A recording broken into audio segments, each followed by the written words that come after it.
Start. Mr. Chairman, my honorable friend, the Food Minister apologized for bringing in this measure at so late an hour, but he has given us no adequate reason for not having placed it before Parliament much earlier. When did the government become aware of the fact that food prices were rising? We have been aware of it for months. I think the finance minister too has expressed apprehensions more than once with regard to the rise in food prices, but the food minister himself has, I believe, consistently minimized the seriousness of the food situation. The price statistics have shown clearly for some time that prices were rising, and that in spite of the opening of fair price shops and the other measures that government took, there was no sign that the price would be stabilized. In spite of all that the government did, it was clear that prices were showing a tendency to rise. There is no other fact that I should like to bring to the notice of the House in this connection. Government, realizing that the position was becoming very difficult, has taken steps to secure food grains from other countries. So far as I know, it has entered into an agreement with Japan to get 2 million tons of rice from her during the 7th 5-year plan period.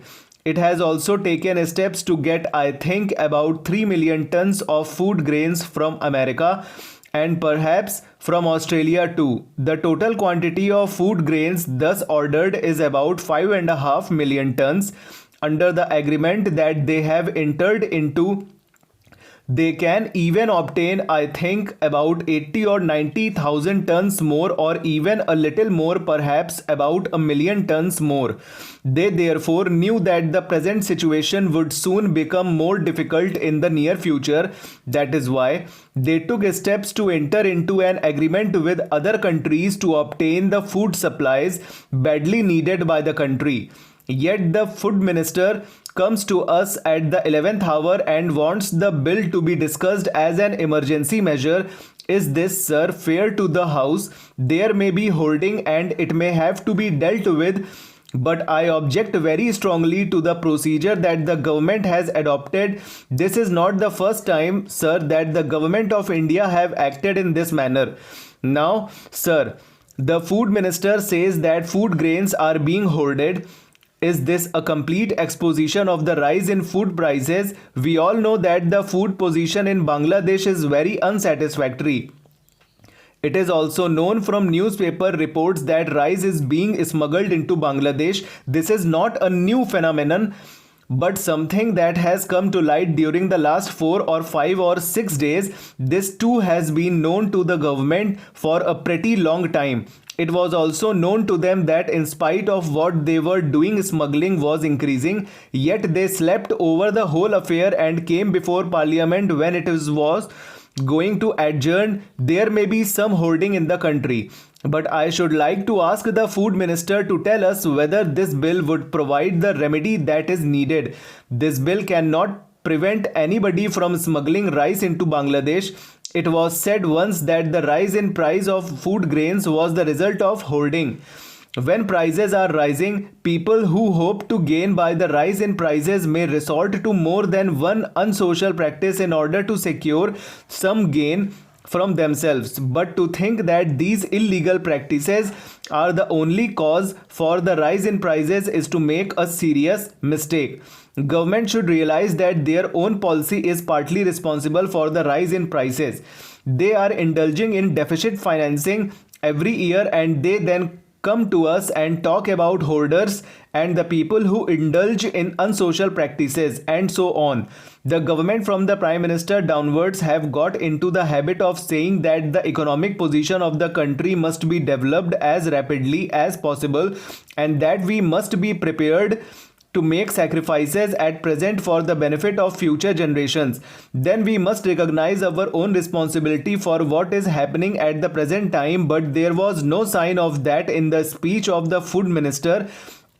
The purpose of his speech was that food prices were rising because of the existence of hoarders in the country.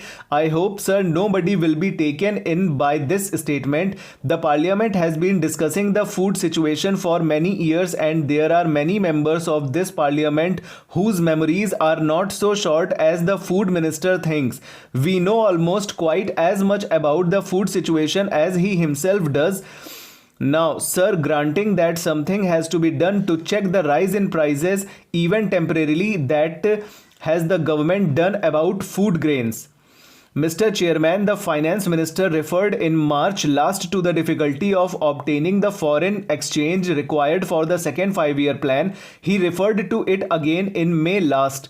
But he said that whatever the difficulties might be, he believed that sufficient resources would be available for the hard core of the plan. In other words, he thought that certain projects which were included in the phrase hard core of the plan could be carried through, while certain other schemes or projects might have to be left out. His last statement on this subject was made a few days ago in another place. The word that is favored now by the government with regard to the plan is refacing.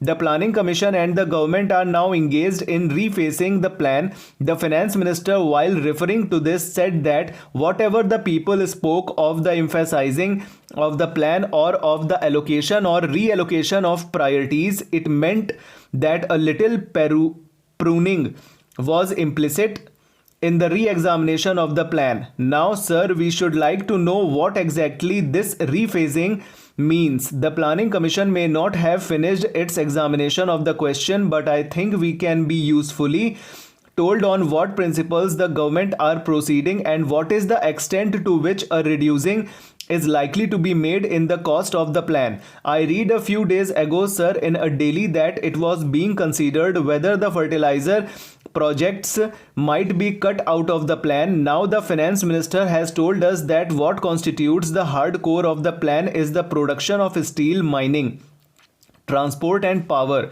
Now, is the production of food essential for carrying out of the plan or not? Is it included in the hard core of the plan, or has it been given a lower priority than steel and other things? It is very important for us to have this information because we can form our judgments with regard to the refacing of the plan in connection with the measures that are to be placed before this house very soon.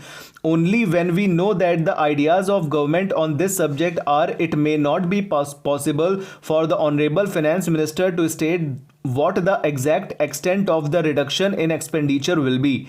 At one time, sir, we were told that all the schemes in the plan stood or failed together. If greater industrialization was needed, it was necessary that more food should be produced, that education should be spread so that people who can understand the latest technological processes might be available, and so on. It is this that makes it necessary for us to ask how the ideas of the government on this subject have changed and what, broadly speaking, they propose to do now in view of the shortage of foreign exchange and the danger of having recourse to deficit financing to a large extent. Sir, I referred a minute ago to the importance of increasing food production. Now several measures have been taken by Parliament and by government to make more food available to the people. The Essential Commodities Act was amended last year in order to give government the power to requisition stocks believed to be hoarded by grain dealers. Then it was announced that India was being divided into a number of zones because it was believed that restrictions on the free movement of food grains would bring down their prices and consequently lessen the temptation to hoard.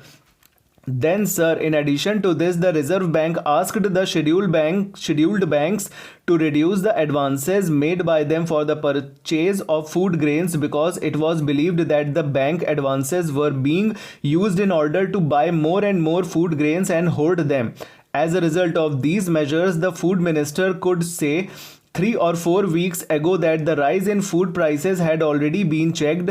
Let us see first how far the production of food has increased and to what extent prices have fallen. I shall take first the production of food. The Planning Commission in its review of the work in the first year of the second plan said that according to the food production program, an addition in food production potential of about 2.5 million tons was expected to be realized in 1956-57, and that increase in production is estimated to be of the order of 1.4 million tons. The statement made by the Planning Commission depended on the forecast made at the end of April by the Food and Agriculture Ministry, but a week later the Food Ministry claimed that the production of food was not 66 million tons but a little over 68 million tons. There was a difference of about 2 million tons in the two estimates made at an interval of a fortnight. Full stop. Over.